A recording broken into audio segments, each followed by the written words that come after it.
Good morning, welcome to the first session of the day. My name is Brendan Gibson, I'm from the University of Queensland. I'll be chairing this session. We're not going to have the interactive questions, so if time permits we'll just throw questions to the floor this morning. The first speaker we have is Steve Wilson from Lockstep Technologies. Steve has worked in digital identity and data privacy for 20 years. In 2004, Steve founded the Lockstep Group, and in 2014, he joined Constellation Research, where he leads the firm's work in digital safety and privacy. His presentation is titled Blockchain, the Hype Machine. Please welcome Steve Wilson.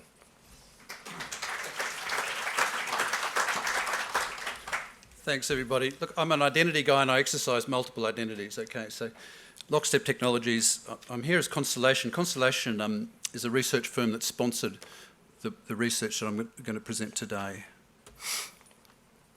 In 2008, this obscure paper was self-published by a person or persons who we still don't know who Satoshi Nakamoto is. Of course, a rumour emerged some months ago that it was an Aussie. And I was in the States soon afterwards and somebody said to me, "Is it you, Steve?" And it was the second most flattering thing that's ever been said to me. The most flattering thing was that my 8-year-old son developed this thesis that I had built the Sydney Harbour Bridge. And, you know, I dined out on that for a long time. So sadly, I didn't do that. I'm not Paul Hogan and I'm definitely not Nakamoto. I say it's an obscure paper because it's, everybody should read it, by the way. It's 8 pages. There's a lot of people who haven't read it and should have read it. I say it's obscure because it focuses on 2 things. One of them's cryptography and one of them's politics. And those are topics that people don't think deeply about often, let alone at the same time in the same paper. The paper does one thing, or it specifies blockchain. And blockchain does one thing, and it doesn't do it very well. And we'll talk about that. But I really want to focus today on what blockchain really does, what it doesn't do, and try and challenge people to be a bit more precise about what they think they're dealing with.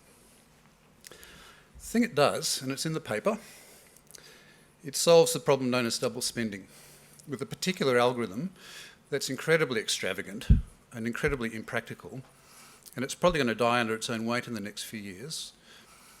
But it does one thing, and it does something that we thought was impossible, and for that reason alone, blockchain and Bitcoin are incredibly important. But going from that really dry paper, blockchain is many things. I've said it solves one problem, but nevertheless it's many things, including a publication phenomenon. There's a bunch of people here on the slide, a bunch of authors have made themselves, they've reinvented themselves on the back of blockchain. Nothing's captivated the imagination like blockchain has, not since the internet itself. Even the chief scientist of the UK felt compelled to write one of the papers on the screen about distributed ledger technologies. They say that over $1 billion has been spent in 2 years in VC, in entrepreneurial blockchain startups. They say all sorts of things about blockchain. They say that, and these are reputable journalists, they say some of them aren't on the blockchain. It's been said, for example, that blockchain is, in effect, crowdsources regulation of the money system. Other people have said that blockchain is going to stop corruption in Africa, stamp out corruption in Africa. The headline says it all in this case. It's going to do something about child poverty. This is UNICEF, for Christ's sake, saying themselves, and this is not just the headline, it's in the body of the paper. It's nuanced and they have some trepidations, but they say that this is going to play a part in our mission to stamp out child poverty. I find that abhorrent. So from the sublime to the ridiculous, firefighters are told that blockchain is going to provide them unlimited communication channels once they use Bluetooth to hook their Internet of Things onto the blockchain, because everything needs to be on the blockchain. The Bitcoin transactions are capped out at about 7 per second. It's a limitation of the algorithm, but people still say that everything on the IoT has to be on the blockchain. So there's a lot of Chinese whispers going on, and some terms like authenticate and verify, these terms appear, and when they're read by non-specialists, they are forgiven to take verify or authenticate to mean something that's not in the blockchain paper. So this Chinese whispers happens. And at scale, there's a bit of delusion going on.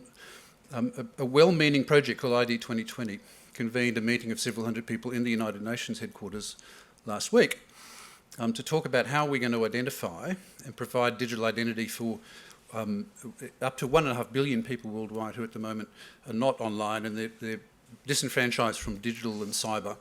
What are we going to do about that? It's a well-meaning project, but it turned into a blockchain conference. These are the sponsors that lined up at the United Nations, and they're all blockchain entrepreneurs. I would have liked to have seen SIM card manufacturers and smartphone manufacturers sponsoring this event, because I think the trick to identity is going to actually be in our pockets with personal hardware. And we'll see that if you don't have the personal hardware sorted out and you're on the blockchain, you're courting disaster because of key management. So I promise that I'm going to get into some crypto and some technical material for the sake of this audience.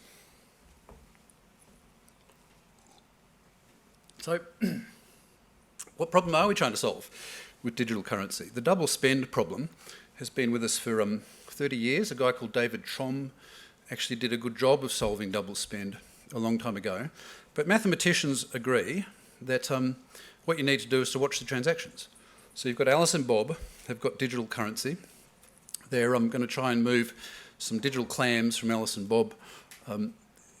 Ones and zeros, how do you tell the originals? Well, you digitally sign them, right? So digital signatures have long been core to this so that you can tell original data from copy data. But even so, nothing stops you replaying digital signatures unless you're really careful.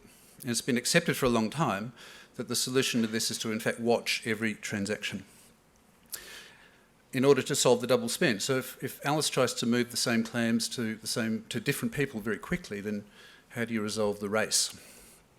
A conventional approach is that you use a digital reserve bank and you have God sitting there watching every single transaction and popping them into a ledger and counting them and making sure that this is the first one, this is the second one. I'm not too sure which one is 103, so I'll make some sort of godlike policy decision and reject the copy. So that was the state of the art until Nakamoto came along. Nakamoto wanted to solve the double spend problem, but she wanted to do it in a particular way, and that's where the politics comes in. Nakamoto found the reserve bank to be distasteful or evil, or the guy was an anarchist. He wanted to get away from reserve banks. He wanted anybody at all to be able to participate. And one of the most smartest framing of this cryptocurrency problem that I've come across recently came from a New York banker who said, you know, what they're really trying to do is that they're trying to get any barriers out of the way of money movement. At the moment, when you think about it, something stops, something gets in the way of Alice and Bob moving money. And the framing of the problem is, why don't you get rid of all of those barriers, and hence the word frictionless is used. All sorts of metaphors are used. I challenge you to find a description of blockchain that doesn't use a metaphor. And I think that's one of my goal states, actually, is to write a paragraph that has no metaphors to explain what this thing does. I haven't succeeded at that yet. Nakamoto's genius, and people will argue that the bones of blockchain were put in place earlier. I'm just going to accept the premise that Nakamoto invented this. The genius was to crowdsource the observation or the monitoring of all of those transactions, and to do so with what is generically called a consensus algorithm, and in the case of blockchain it's called proof of work.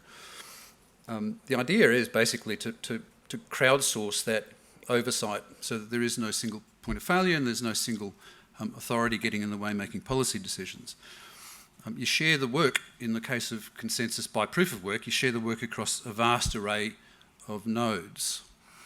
And hence, if you know anything about Bitcoin, you'll know that the computer network that holds it up is currently consuming the electricity that's about equivalent to the entire country of Denmark. And so the economics of this thing becomes a bit strange, but there's all sorts of things that we could talk about blockchain being strange. So we've got all of these networks, and what they're doing is that they're observing every single transaction and periodically sharing their sense of which transactions came in what order, and then across the network voting and freezing the state of the ledger at a particular point in time and publishing that Cryptographically, what it is that it's a hash of the previous period of transactions hashed with every other transaction in history. So the entire history of the network is represented and is inviolable.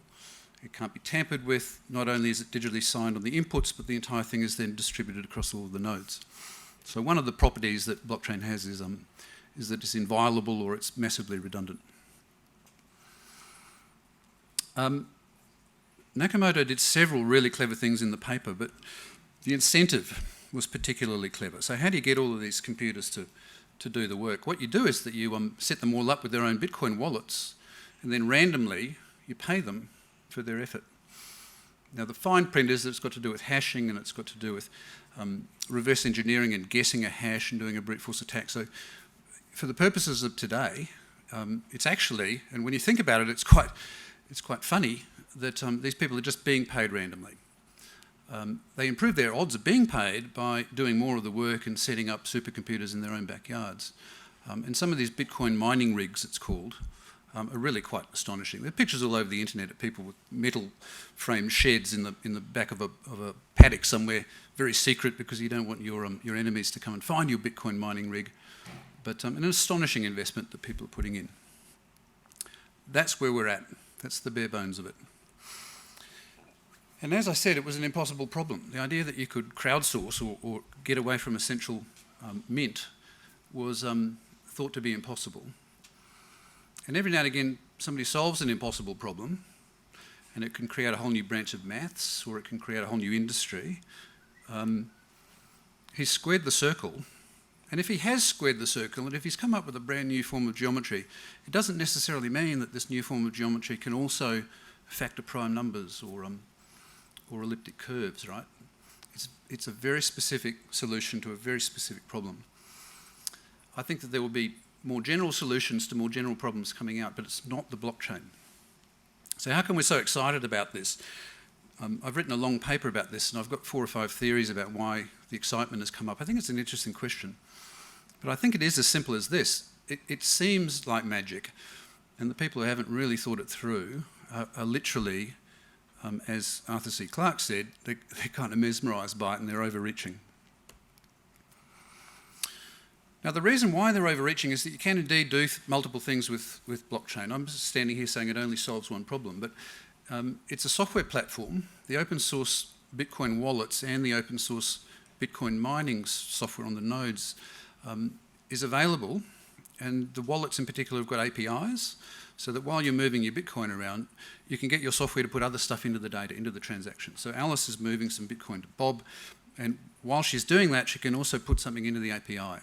And so this allows these records in the ledger to carry other data.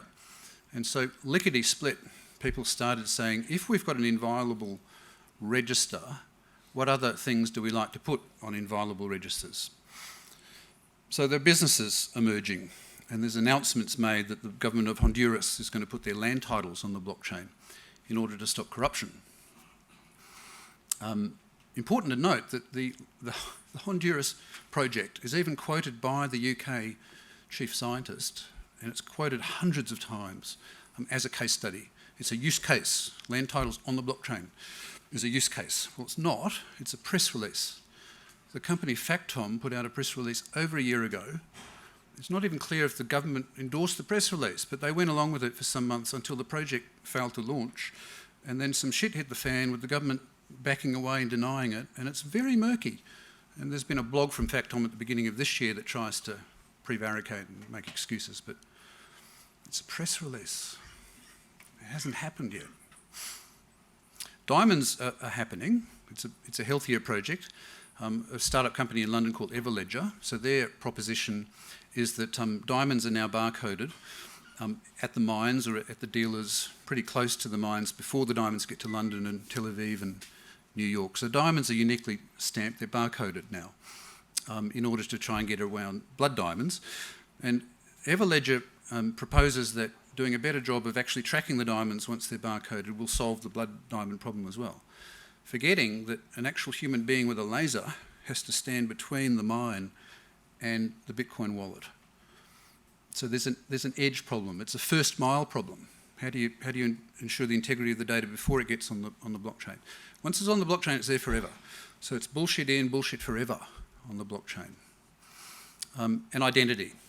There's just dozens of companies that have started up doing identity on the blockchain. The really notable thing about that ecosystem is that until recently, none of those companies have been identity companies. They have all been entrepreneurs. Now, I'm an entrepreneur myself, but I think it's a bit weird that it was only 12 months ago, to my knowledge, I go to a lot of identity conferences, it was 12 months ago that the CTO of, or Ping Identity, I've blogged about this, but Ping is one of the companies, the CTO 12 months ago hadn't actually heard of blockchain. And he made a keynote speech at a conference of identity people saying, I think this might be important. Meanwhile, he's coming on the back of dozens of these startup companies that are not identity professionals saying, we can solve the identity problem. And they're not framing what the identity problem is. So my suspicion about this ecosystem of identity entrepreneurs is just that it's a bit weird that there aren't people with 20 years of experience in digital identity forming these companies. There are people that have got 20 months of experience in a technology that frankly they don't really understand. Now that's about to change. I think watch this space. In a couple of weeks' time there will be an interesting announcement from an identity company who to my knowledge is the first deep specialist in identity, with dozens of identity people that are going to announce something really quite interesting. Now there's a ton of this, right? So these things are flimsier, but you'll hear about them. ID2020 itself, great idea to try and identify all of those people that are currently not digital, but why it has to be on the blockchain they haven't explained. Somebody got married, I think in Las Vegas, and they put their marriage certificate on the blockchain. Birth certificates on the blockchain.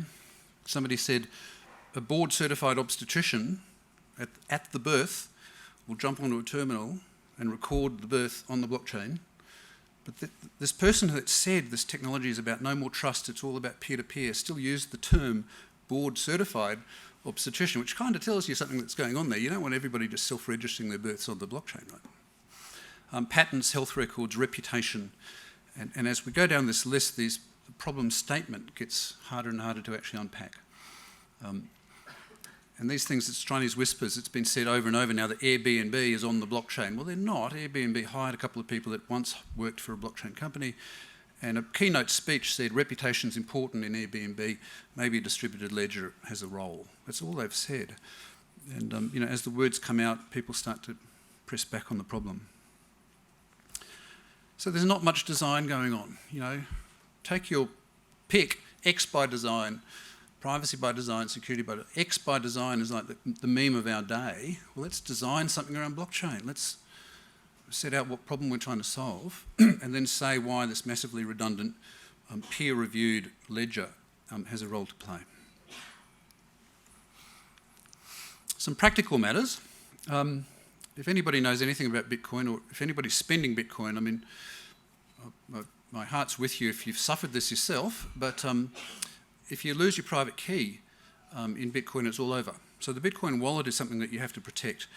The protection of the Bitcoin wallet only emerged after several years of people happily spending and losing their Bitcoin. Look, I've got a theory. The famous, you know, the biggest hoard of Bitcoin that we know of is Satoshi's Bitcoin himself. He owns something like about $100 million worth of Bitcoin because he did a lot of mining early on. It's never been spent, not a single Satoshi, meaning a Bitcoin cent, not a single Satoshi has ever been spent. My evil theory, is that the guy has lost his private key and that Satoshi himself is watching that balance forever, not being able to move it. One of the leading Bitcoin books, blockchain books, came out a couple of weeks ago. Bestseller, literally. Important book. Doesn't mention private keys once. It's such an omission. You're not going to change the world if you don't know how 1.5 billion people are going to have a private key that they can exercise their rights to the blockchain. It's much more important than the ledger itself.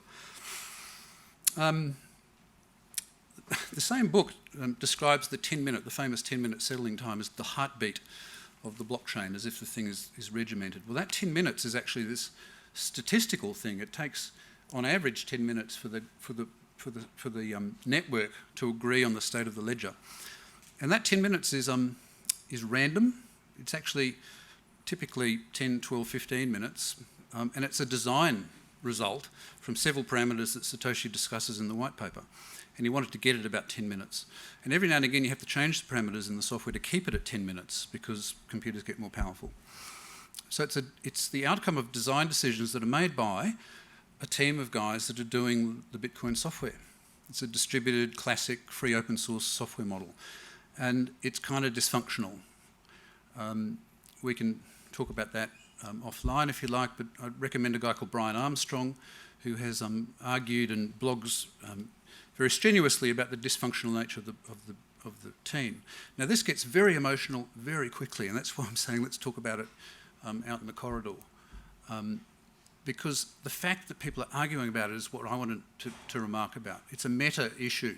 Fine for people to argue. I mean, I'm a software guy myself historically. I know about design arguments, but these arguments appear to be impossible. They're not getting resolved. People are standing up in conferences actually getting really emotional and coming to blows about block size. And it's a really weird situation that we have something that's allegedly social infrastructure for the 21st century, and it's run by a bunch of guys that don't get on, and they're opaque.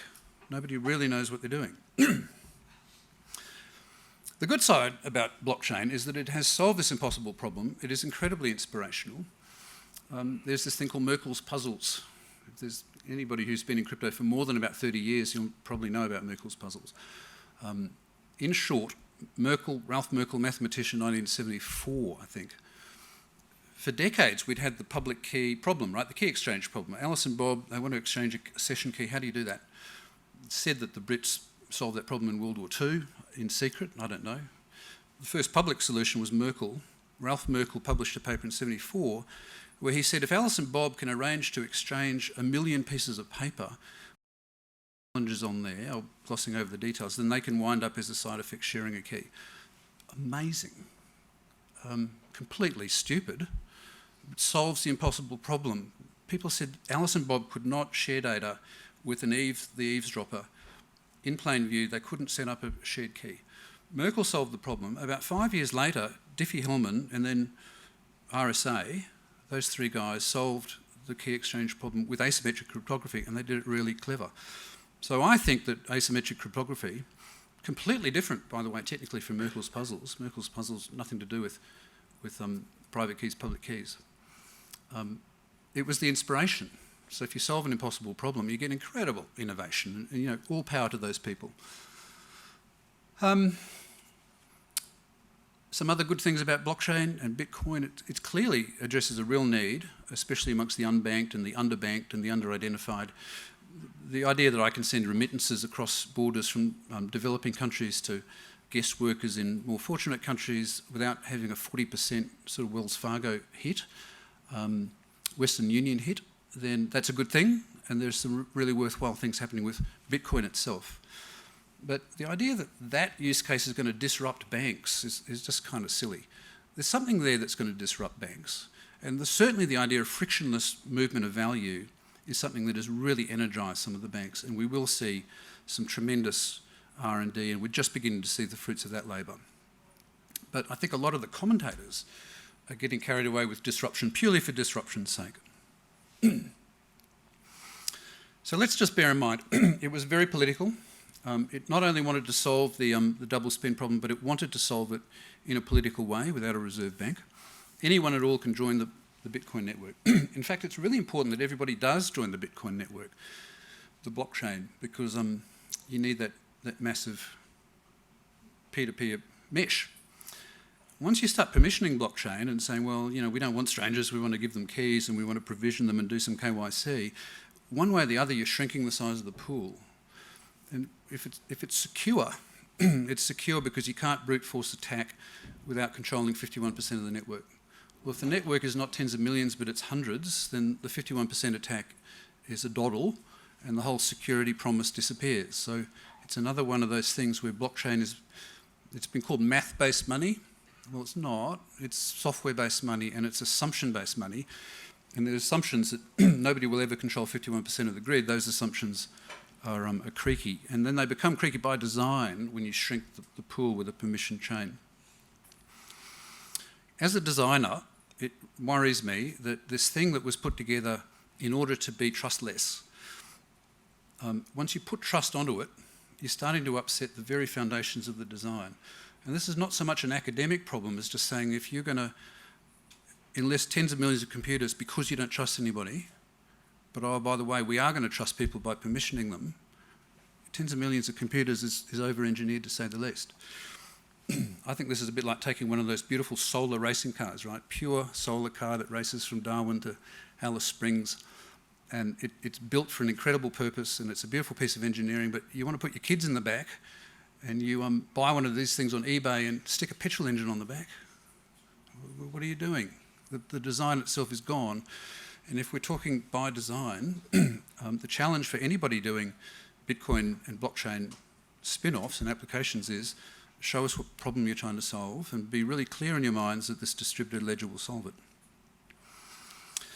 And finally, this I talked about the metaphors, that something's on the blockchain. I've got diamonds on the blockchain. Well, the diamonds are only on the blockchain because somebody said, Steve has diamond 1234 barcoded. Here's a piece of paper that can't be on the blockchain that makes the binding between me and my key and my physical diamond. You can't make that binding on the blockchain. So the blockchain, for anything other than Bitcoin, Bitcoin is the only application that is trustless, and all power to it, it's clever, but it's the only thing of value on the blockchain. Everything else only gets on the blockchain because the third party says so. And you know what? Satoshi said so himself. This is the second sentence of the paper, for God's sake. The second sentence of his paper says, if you're doing third parties, then this is not the solution for you. Now, overall, I'm quite optimistic about this, you know. I think that there's some real goodness in here, but I just really press home that this is not the internet of value. Don Tapscott has said we've had the internet of information, now we've got the internet of value. Well, it's not intrinsically the internet of value because anything of value can only get onto the blockchain through an additional binding. There are some really clever people that know this. Where I'm putting my focus and where I recommend people look is these big R&D consortia and big labs that are being set up. The one in New York, R3CEV, Westpac, Combank, I think NAB are actually Aussie members of that banking consortium, but they've got about $100 million and they're solving some really important problems with frictionless interbank settlement. But you know, it's not the stuff of front page of The Economist, right? You don't get excited about frictionless interbank settlement, but that's important. Hyperledger is IBM, the Linux Foundation, and a bunch of people are doing similar stuff. And Ethereum and Microsoft together are doing what they call blockchain in the cloud. So you get two of the greatest buzzwords and put them in the same sentence, but it's serious. And if you want to do blockchain and Bitcoin, if you think this is important to you, then you know you can play and by all means download the software and play with it. But if you're in a business, don't DIY. Go out and talk to Ethereum and Microsoft. And Deloitte just yesterday announced a lab for this sort of thing. And you know, let's just stop worshipping these technology idols.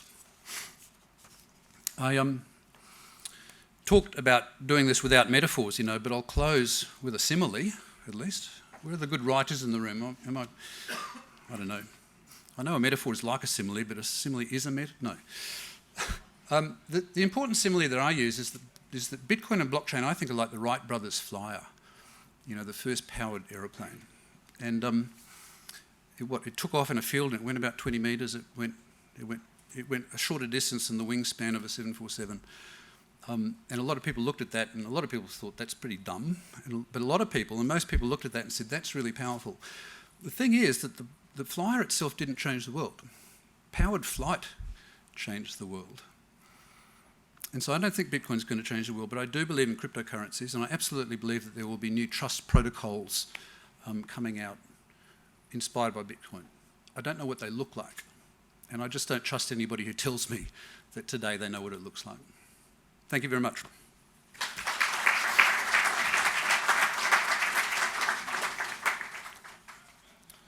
And we've got some time for questions from the floor, or if they're in the app, I just don't see the app, but I'd prefer to take questions from the floor so that we can make this a bit chatty.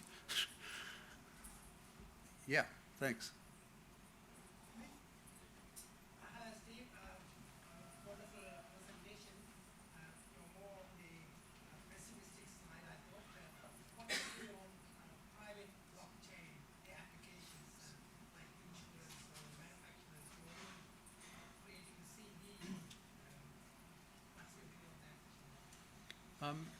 My view has I've got to give you a process question or a process answer, I'm afraid, and I'm not here to endorse any particular solution. There's really good work being done by some of those big banks, but the process answer I have to give you as a designer is, if you think that a private blockchain or a permission chain or some sort of smaller, manageable, private setup is going to solve your problems, then by all means, my advice to you is to go back, work out what problems you're trying to solve, work out what security properties you're looking for. We're at a security conference, right? So confidentiality, integrity, availability, redundancy, tamper resistance, key management. Sit down and work out what the problems are that you're trying to solve, because that's the missing piece. And I look at these use cases that are put up there with one sentence grabs, like, let's put land titles on the blockchain. Well, I've actually been involved with electronic conveyancing for nearly 20 years, and the key management problem is a hard one. You know, you've got conveyancers, you've got buyers, you've got sellers, you've got real estate agents and government bureaucrats who all need to be able to participate in an electronic system with trust. And that is not the type of environment that blockchain was meant for. Blockchain was expressly meant for those people to all know absolutely nothing about each other so that they can move Bitcoin around. So there's two problems. One, if you are going to do something that's not Bitcoin, then let's be really careful about the analysis and see if that leads you towards the blockchain. But the second thing is key management. And I think that that's probably, you know, this is the most boring aspect of this, but we are at AusCERT and this is important. If you don't manage the keys with which people are using their wallets or signing data in the APIs going onto the blockchain, if you don't manage those keys, the whole thing's futile. It's like, it would be like a SIM card without key management. So yeah, I'm sorry I can't specifically say that a particular insurer is doing a good job. I would commend an article that was written by Andrew Colley recently, and apologies to Colley's competitors in the audience, but Colley wrote a really good paper for IT News a couple of days ago where he said that he actually went around and interviewed a lot of bankers, and he distinctly, and he captures the vibe that a lot of bankers in Australia are saying, Bitcoin, yeah, this is important, but they won't be drawn on what it means for them yet. And I think what you're seeing there is the dip in the hype cycle. I think that these people have been looking at this now for a year or two, and they are hard pressed to find out what it actually means for them in the financial services sector. That is, you know, and you characterised me as pessimistic, and that's fair. I am. I think that I blogged and said that everything you read about the blockchain is wrong. And, you know, I'll qualify that. I mean, there's some things that are right, but, you know, to get a headline, I thought it was a pretty good line. I think that 95% of what you read is wrong. This book is just riddled with errors. So I am upset about that, but I absolutely acknowledge the work that R3CEV is doing and Hyperledger and Ethereum and Deloitte, because it just feels right. You know, you've got big teams of people that are coming from the big end of town, and I commend R3's blog. The CTO of R3 is a guy called Richard Brown, I think, and he wrote a sensational blog about 6 weeks ago explaining their first product and how they went around designing it. It's really good work. I'm just going to randomly reward the proof of work, right? So whoever works hardest will get... So the federal government and cybersecurity strategy has announced funding around blockchain research. Do you think that's well targeted, or is it just that they've just caught up to the beginning of the hype cycle and not realised that they did? Yeah, there's a few people doing that, or catching the wave a bit late. There are still people retweeting, like 4 weeks after the story collapsed, there are still people retweeting that particular guy is Nakamoto, right? So there's a number of people that are just not up to date.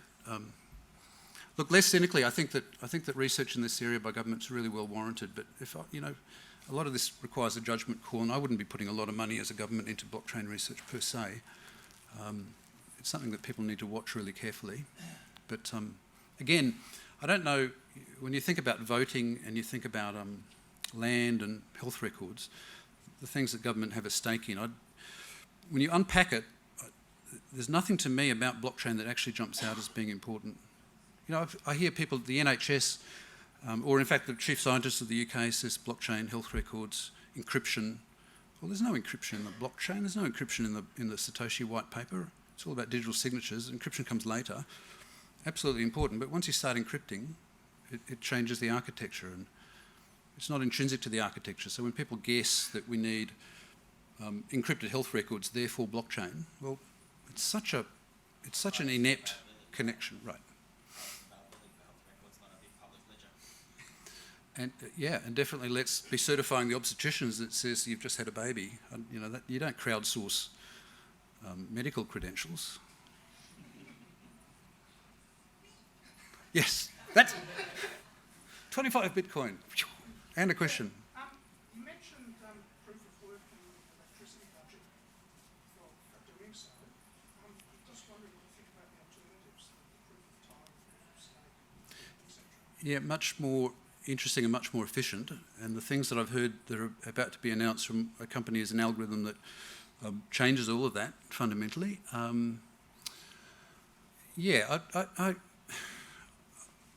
I mean, I'll say something that's kind of candid, and maybe I'm wrong. I don't mind being wrong, but I think that blockchain and Bitcoin as it exists today will just collapse under its own weight in the next couple of years and be replaced by something that's generation 2 and a lot smarter.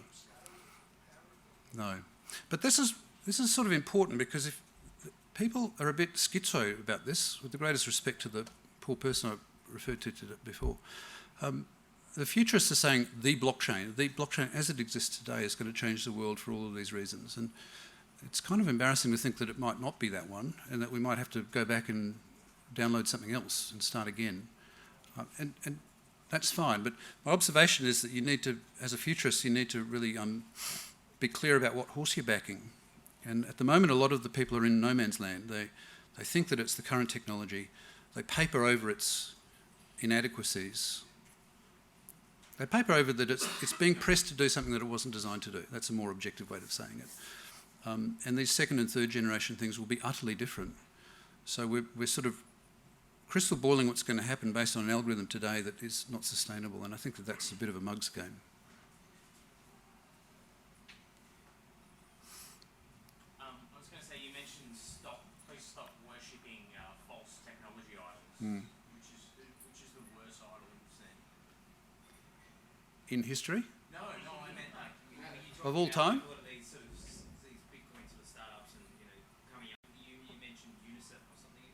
Yeah, that's the sort of saddest one. Is that sad? Yeah. The silliest one has got to be birth certificates on the blockchain. That is just daft to me for every reason. Well, actually, no, there's something that's even sillier. And when I got into this about 3 years ago, I started bookmarking some stuff, and then I had, blockchain reports, and then I had blockchain hype, and then I've got a folder that goes beyond hype into just, and it's not an offensive word. I think I call it blockchain lunacy. And I've got about 10 or 20 bookmarks in that. And one of them is a company that thinks that counterfeit luxury goods is an important problem. And it is. I don't think it's going to change the world. But so this particular company in New York says that there happen to be RFID tags now in $300 gym boots. And to stop the counterfeiting of $300 gym boots, we're going to put those RFID tags on the blockchain. And they raised $1.2 million for their startup company. So that's the most offensive thing I've heard so far.